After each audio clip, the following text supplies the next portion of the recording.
In the spring of 1941, as the Axis powers tightened their grip across Europe, a desperate stand unfolded in the rugged passes of central Greece. A battle few remember, yet one that quietly shaped the course of the entire war. It was April 1941, and the German invasion of Greece, codenamed Operation Marita, was in full motion. The British Commonwealth had dispatched a limited expeditionary force, just over 60,000 men, mostly from the United Kingdom, Australia, and New Zealand, to support the collapsing Greek army. They were poorly equipped, thinly spread, and retreating from one defensive line to the next, under the relentless pressure of the Wehrmacht. Their final stand would come at Thermopylae, the same narrow pass where, over 2,000 years earlier, the Spartans had faced the Persians. Now, in a haunting echo of history, the Anzac Corps, led by Lieutenant General Sir Thomas Blamey, prepared to delay the German advance long enough for the main Allied body to withdraw to the evacuation beaches of southern Greece. Facing them were battle-hardened veterans of the 2nd Panzer Division, supported by Luftwaffe bombers and mechanized infantry.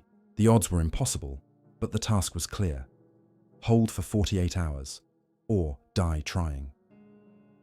The pass itself, hemmed in by mountains and sea, offered a natural choke point.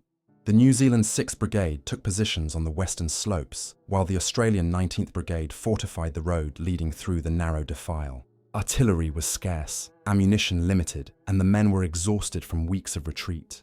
Yet, as dawn broke on April 24th, the soldiers of both nations dug in with a grim determination.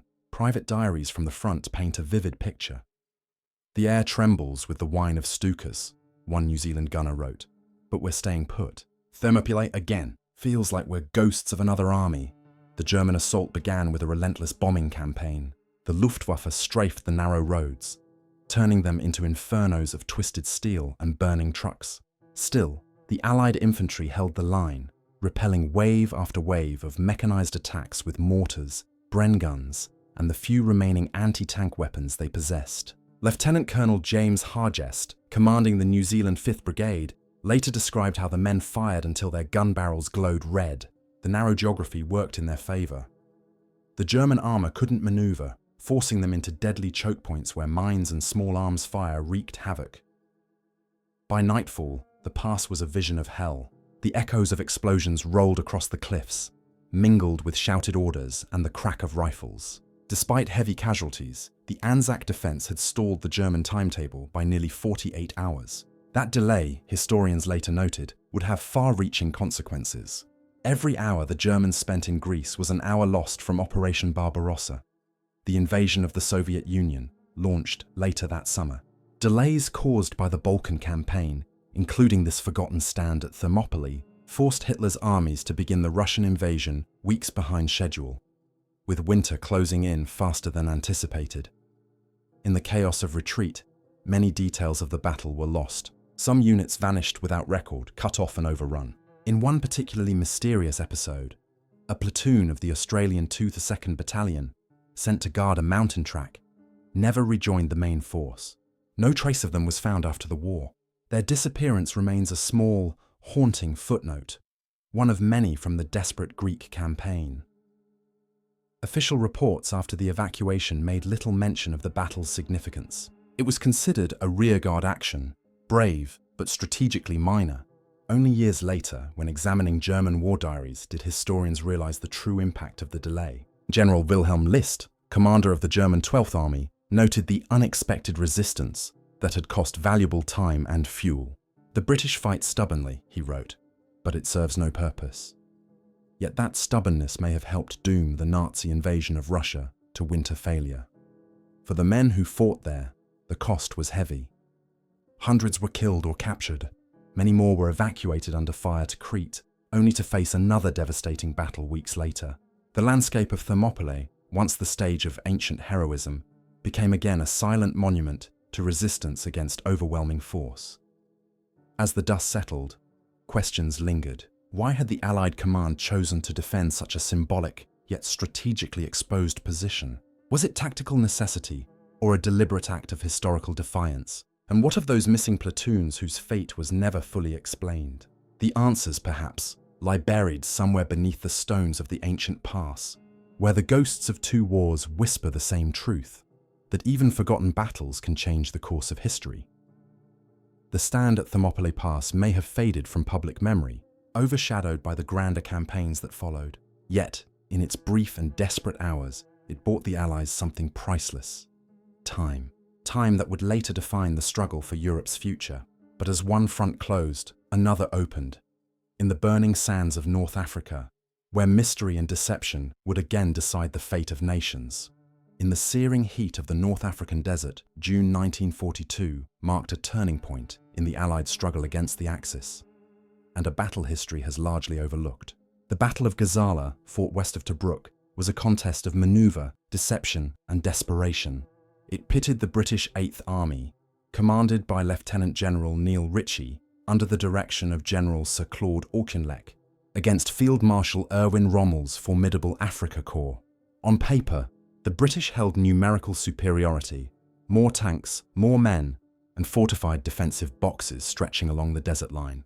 Yet within weeks, those advantages would vanish in the swirling dust of one of the most enigmatic engagements of the North African campaign. Rommel was a master of audacity, a commander who trusted speed and surprise more than static lines.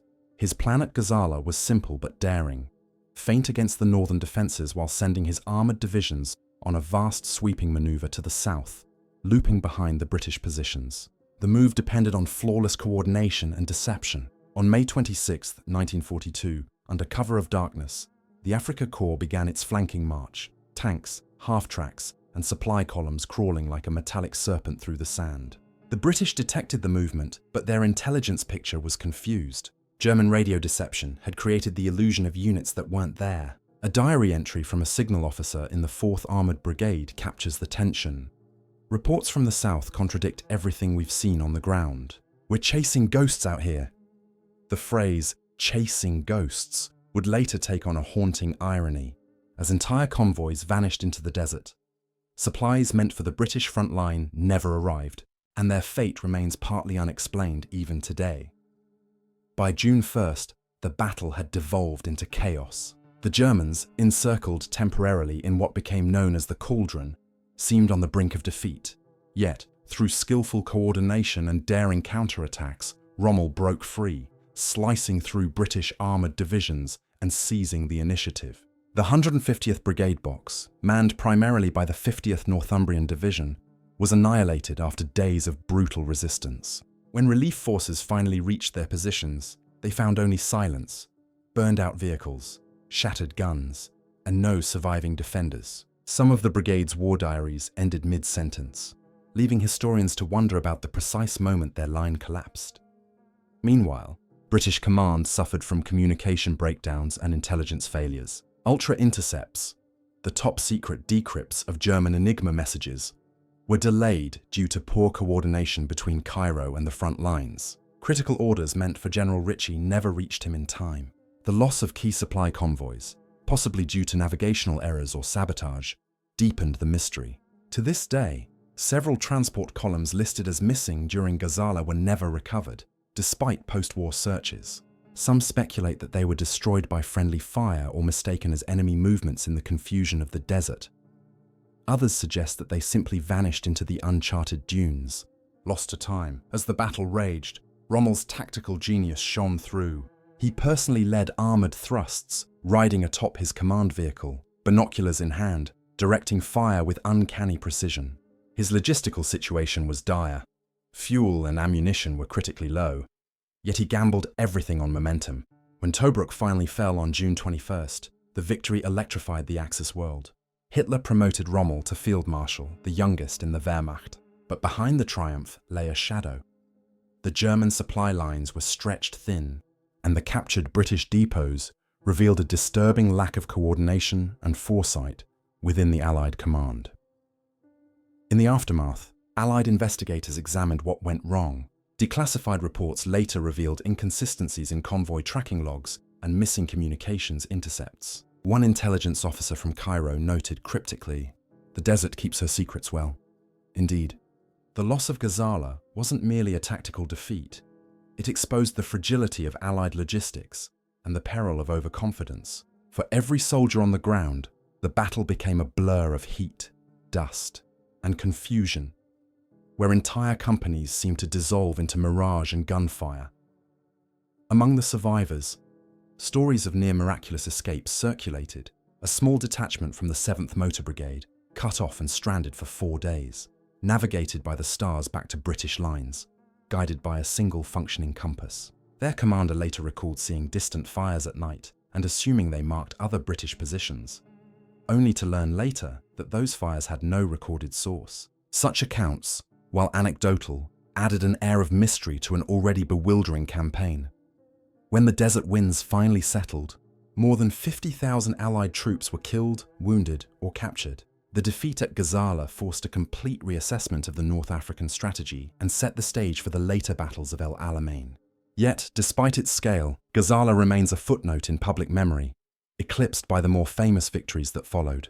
But for those who fought there, and for the historians who sift through its scattered records, the battle's unanswered questions linger.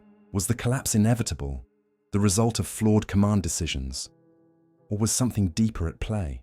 The missing convoys, the intelligence confusion, the phantom units that appeared on German and British maps alike, all paint a portrait of war where information was as dangerous as bullets. And as the desert claimed its secrets, Rommel's shadow stretched eastward toward Egypt. The fate of the Middle East and the control of the Suez Canal now hung in the balance. But far from the heat of North Africa, another battle for survival was beginning, not on land, but across the icy expanse of the North Atlantic, where an Allied convoy would soon meet a fate even darker and more mysterious than Gazala itself. The North Atlantic, July 1942. A frozen sea of steel-grey water stretches to the horizon, its surface broken only by the lumbering silhouettes of merchant ships. Convoy PQ-17, 35 merchant vessels escorted by destroyers, corvettes and anti-aircraft ships, sails from Iceland toward the Soviet port of Arkhangelsk. Their mission: deliver tanks, aircraft, and vital war materials to aid the Red Army's desperate struggle against the invading Germans. It is a voyage born of alliance and necessity, and one that will end in catastrophe. Few wartime episodes capture both the courage and the confusion of the Atlantic supply routes as vividly as PQ-17. The convoy's route through the Arctic was among the most perilous in the world. Bitter cold, shifting ice floes, and the constant threat of U-boats and Luftwaffe reconnaissance aircraft. Yet these men were told their mission was essential to the survival of the Eastern Front. Each vessel carried pieces of a fragile hope: Matilda tanks, Spitfire aircraft, ammunition, oil, food, and trucks. On July 1st, 1942, the convoy sailed under a grey, mist-laden sky. Admiral Dudley Pound, the first Sea Lord in London, monitored its progress through a web of intercepted signals and intelligence reports. British codebreakers at Bletchley Park had picked up chilling news. The German battleship Tirpitz, anchored in Norwegian waters, was rumoured to be preparing to strike.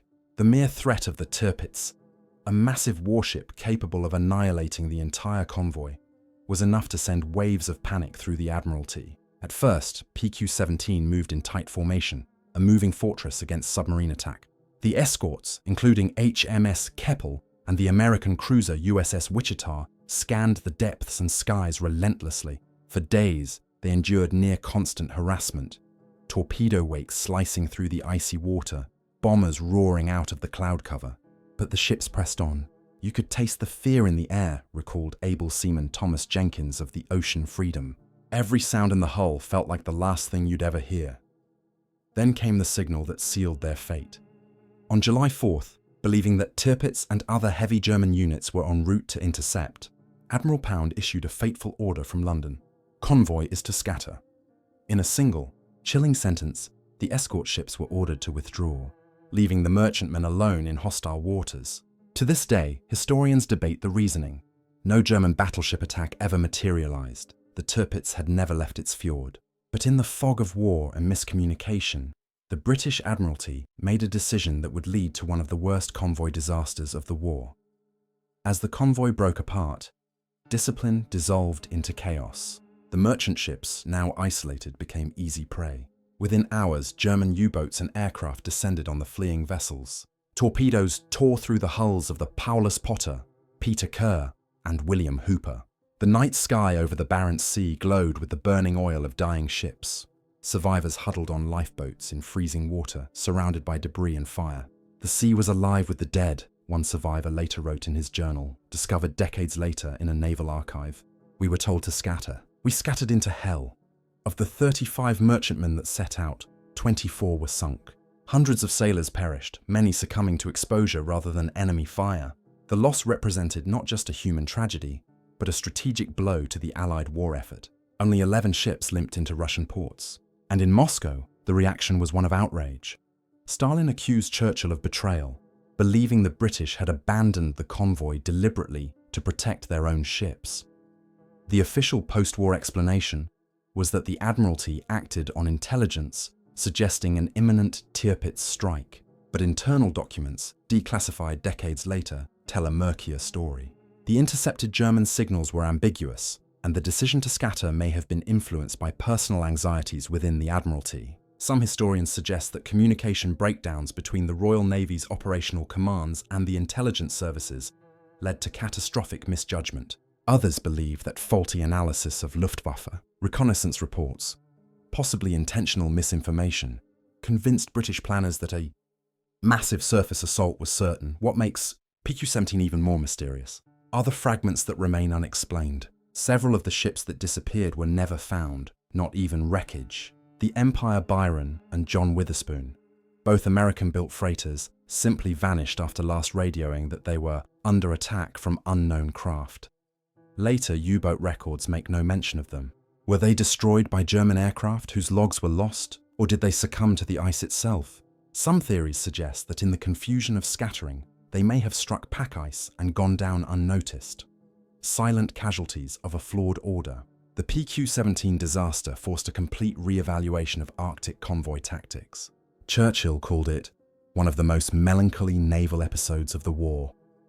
Yet, despite the tragedy, the Arctic convoys continued, a testament to the endurance of the sailors who faced the unforgiving northern seas. Their efforts kept the lifeline to the Soviet Union alive, ensuring that the Red Army could continue its fight on the Eastern Front. Still, the ghosts of PQ-17 linger. To this day, naval historians and divers search the Barents Sea for traces of the lost ships, their locations mapped only by fading wartime coordinates. The sea, cold and merciless, keeps its secrets well, and as the frozen wrecks rest beneath layers of silt and ice, the echoes of their unanswered distress calls drift through history, reminders of a decision made in fear and the price of misinformation in war. But while the Arctic convoys fought nature and misjudgment, another Allied force was preparing to face an entirely different enemy. Not on the sea or in the air, but high in the mountains of Italy, where the shadows of a secret unit would carve their name into history. Italy, December 1943. The bitter cold cut through the Apennine Mountains like a knife. Rain turned the earth into sludge, and every slope seemed to bleed with shrapnel. The Allied advance north through Italy had ground to a halt at the Gustav Line, a chain of German fortifications anchored by the towering peaks of Monte Cassino and Monte la Difensa. Here, the Wehrmacht had transformed nature itself into a weapon. Every ridge was mined, every pass covered by machine gun nests and artillery hidden in stone bunkers.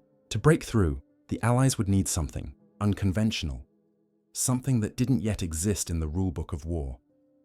Enter the 1st Special Service Force, a joint American-Canadian commando unit trained for a kind of warfare no one had ever attempted. Formed earlier that year in Montana under the command of Lieutenant Colonel Robert T. Frederick, this hybrid battalion was forged from volunteers. Lumberjacks, miners, hunters, and soldiers who could survive in extremes. They trained for every environment imaginable: parachuting, mountain climbing, demolition, and hand-to-hand combat. The men nicknamed themselves the Force, but their German enemies would soon give them another name: the Devil's Brigade. Their first true test came on the night of December 3rd, 1943, at Monte la Difensa. Rising over 3,000 feet above sea level, the mountain loomed over the valley like a fortress. The German 104th Panzer Grenadier Regiment had turned its slopes into a killing field. British and American units had already tried, and failed, to take it head-on. Each attempt ended in carnage. So Frederick's men devised a plan so audacious it seemed suicidal. They would climb the sheer, vertical face of the mountain at night, assault from above, and break the stalemate. As darkness fell, The men of the 2nd Regiment began their ascent. Laden with weapons, ropes, and grenades, they moved in near silence. Rain slicked the limestone cliffs. Ropes slipped through frozen hands. At times, the climb required them to hammer pitons into the rock while dangling over empty air. Sergeant Tommy Prince, one of the unit's most remarkable members, an Indigenous Canadian and expert scout, led several teams up the most treacherous sections, navigating by moonlight and instinct. In later years, Prince would recall that the climb felt like scaling the sky itself. By dawn, they had reached the summit, undetected. As German sentries scanned the valley below, expecting an attack from the front, the commandos emerged from the mist behind them. What followed was 30 minutes of shock and chaos.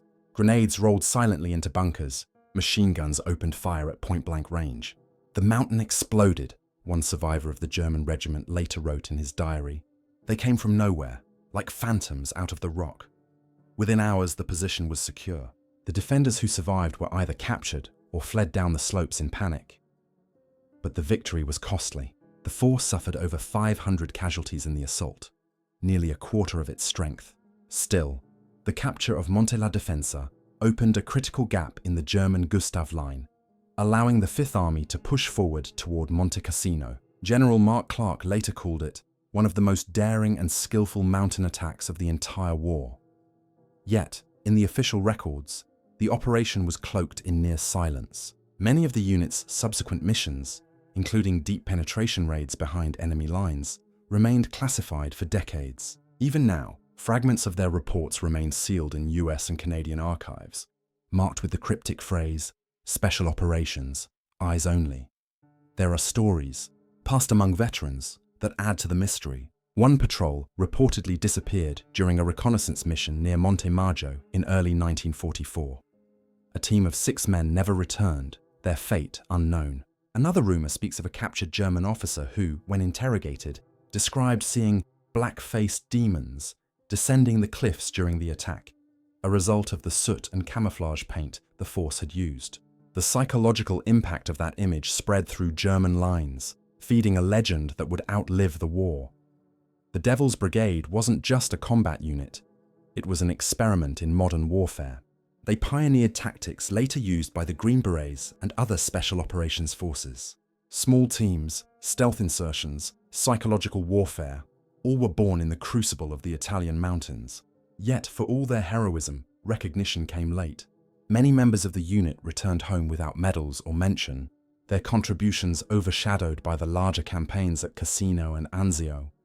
After the war, historians pieced together the force's operational trail from fragmented documents and personal letters. One declassified report hints that the unit's intelligence gathering during the Italian campaign provided early data on German fortifications that influenced later Allied planning in France. Another file mentions recovered enemy communications equipment, though no details were ever published. Whether these fragments point to deeper, covert operations remains uncertain. What is known is that the 1st Special Service Force left behind a legacy and a few unanswered questions. The men of the force were disbanded in December 1944, their brief but intense existence closing as abruptly as it had begun. But their legend endured, not in official histories, but in whispered recollections among soldiers and veterans. "We fought where others wouldn't go," one survivor said decades later. "We did what had to be done. Then we disappeared." The mountains of Italy remain silent witnesses to their courage and sacrifice. Among those ridges, where the wind still carries echoes of battle, the story of the Devil's Brigade stands as both a triumph and a mystery, a reminder that the most decisive operations are often those never fully told.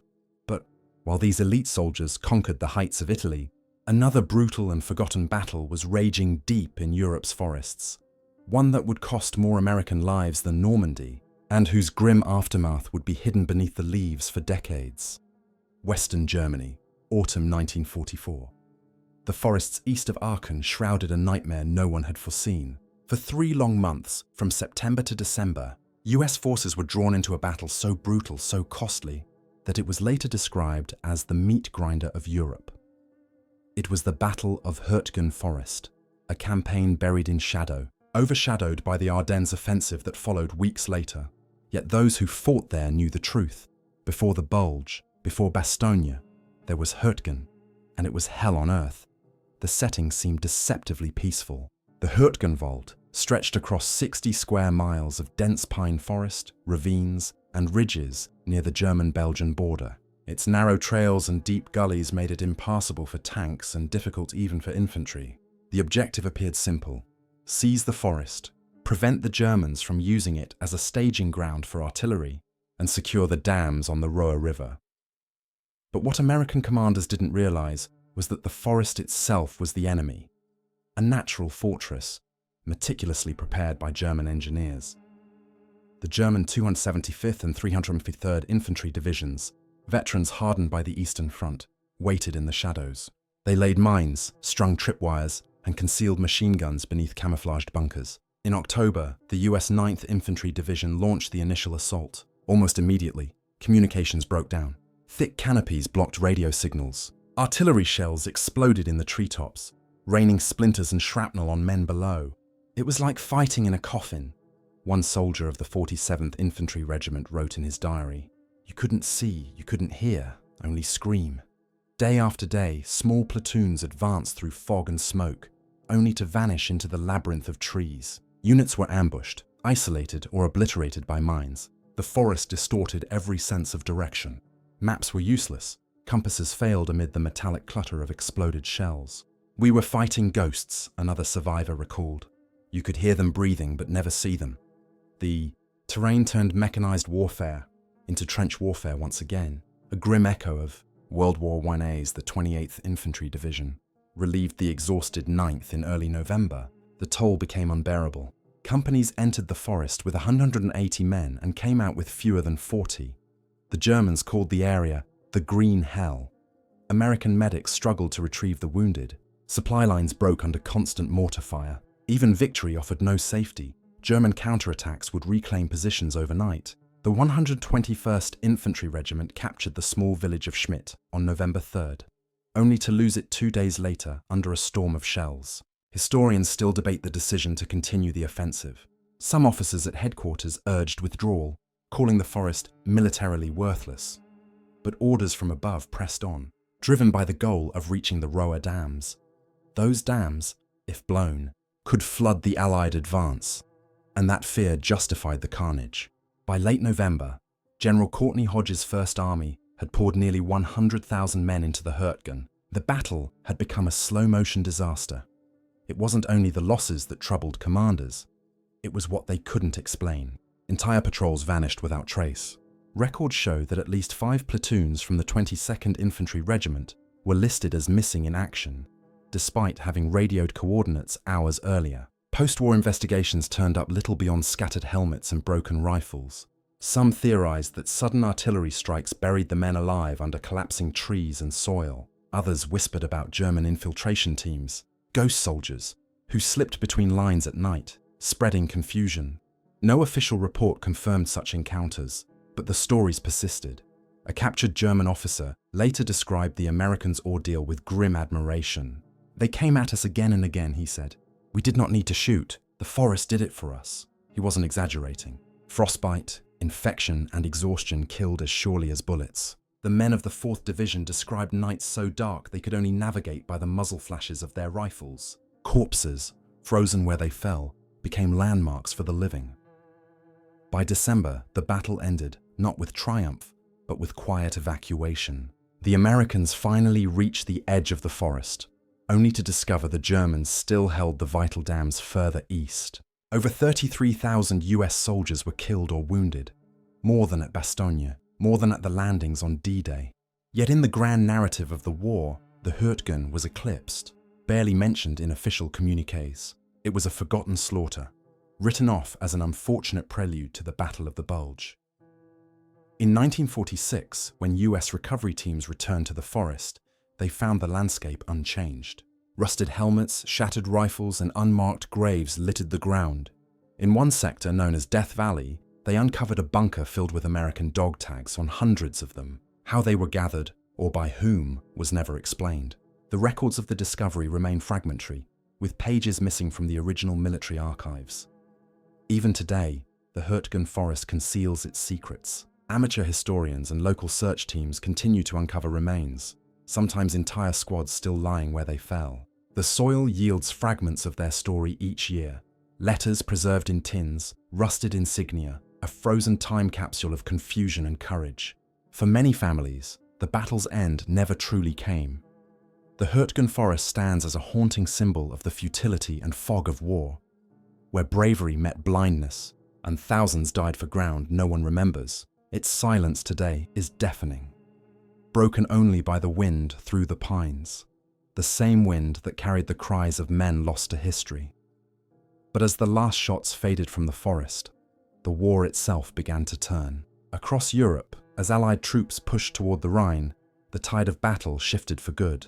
And yet, beyond these forgotten fronts, from the mountains of Greece to the Arctic seas, from the deserts of North Africa to the forests of Germany, each obscure struggle had left its invisible mark. As 1945 approached, the echoes of those forgotten battles would converge, revealing how they quietly and irrevocably altered the outcome of World War II. By the dawn of 1945, the thunder of war was fading, but its echoes carried far beyond the front lines. Europe lay shattered, cities in ruins, empires in retreat, and millions displaced.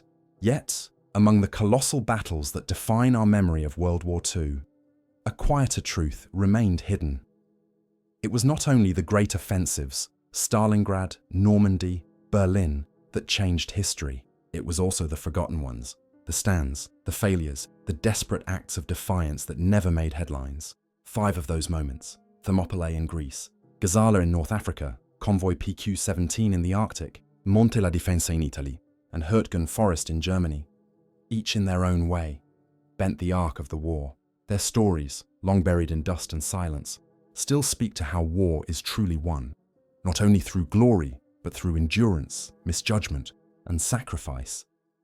As the Allies advanced through Europe in early 1945, military historians were already at work cataloguing the major battles, those that fit the neat pattern of strategy and victory. But beneath those familiar narratives, classified files, missing records, and personal testimonies told a different story. They revealed how these forgotten engagements had delayed invasions, diverted forces, and exposed critical weaknesses, ripples that changed entire campaigns. In Greece, the stubborn stand at Thermopylae had bought Hitler's armies mere days of delay, but those days rippled outward. German divisions scheduled to invade the Soviet Union were forced to wait. When Operation Barbarossa began, it was already late June, and the Russian winter arrived before the Wehrmacht could capture Moscow. Some historians quietly noted that the ancient pass of Thermopylae had again lived up to its legend, its defenders not Spartans this time, but Australians and New Zealanders who never expected their brief resistance to echo through time. From there, the chain reaction continued. In the sands of Libya, at Gazala, the British defeat exposed critical flaws in Allied intelligence. Convoys went missing, signals were lost, and Rommel's tactical deception reshaped how both sides approached the Desert War. Yet those failures led to innovation. By the end of 1942, British codebreakers and logisticians had overhauled their systems, paving the way for the decisive victory at El Alamein. Out of disaster, the Allies learned to adapt, and that adaptation would later define their success. Far to the north, the tragedy of Convoy PQ-17 showed the human cost of fear and misinformation. 24 ships lost, hundreds of sailors dead, and a supply line nearly broken. Yet, from its ashes, new tactics were born. Convoys were reinforced, escort strategies redesigned, and communication between intelligence and naval command restructured. The mistakes of PQ-17 shaped every Arctic convoy that followed, ensuring that vital aid continued to flow to the Soviet Union until the final months of the war. The Arctic sailors would never know it, but their suffering may have kept the Eastern Front alive. Then there were the shadows, the operations few ever spoke of. In the Italian mountains, the 1st Special Service Force, the Devil's Brigade, introduced a new form of warfare. Their night assault on Monte la Difensa proved that specialized, unconventional units could accomplish what entire divisions could not. They laid the groundwork for modern special operations, influencing tactics that endure to this day. Their missions, many still classified or lost in the fog of secrecy, bridged the gap between the known and the unknown, between open battle and silent war, and in the forests of Hurtgen, The price of those lessons became all too clear. Thousands of Americans died taking ground that seemed strategically insignificant, yet their ordeal revealed the limits of human endurance and the dangers of command driven by inertia rather than insight. For months after the war, military analysts debated why the battle was allowed to continue. No answer satisfied everyone, but the suffering of Hurtgen forced a painful reckoning within Allied command. The cost of miscalculation, the weight of unseen terrain, and the necessity of humility in victory. Those lessons shaped post-war doctrine and haunted the men who survived. When the guns finally fell silent, the world celebrated the triumph over tyranny. Yet in the silence that followed, these smaller, bloodier, more uncertain battles faded from memory. Their veterans returned home with no parades, no speeches. Their stories scattered across forgotten archives. Some remained classified for decades, their records stamped restricted or missing. Even now, questions linger. What really happened to the lost convoys at Gazala? Why were sections of the Devil's Brigade's mission logs sealed for 50 years? And in the forests of Germany, how many soldiers still lie where they fell, their names never known? These forgotten battles did not win the war alone, but they changed how it was fought and how it was remembered. They exposed the fragility of command, the unpredictability of nature, and the unyielding courage of ordinary men. History often crowns its victors with glory, but it is built equally upon its overlooked sacrifices. The great story of World War II is incomplete without them. In the end, perhaps that is the true mystery of these lost campaigns, that their impact was not in what they achieved visibly, but in what they prevented, delayed, or inspired. A few days' resistance in Greece, a failed convoy in the Arctic, a secret assault in the mountains, each thread woven into a vast tapestry of consequence. And so, as we look back more than 80 years later, the question remains, how many more such battles, small, unseen, yet decisive, still lie hidden in the archives of war? How many soldiers fought and fell in places no map now names, altering the course of history in ways we are only beginning to understand? The war may have ended in 1945, but its secrets did not. Beneath the waves, beneath the forests, beneath the layers of official history, the echoes of these forgotten battles still linger, reminding us that in every great victory, there are stories the world has yet to remember.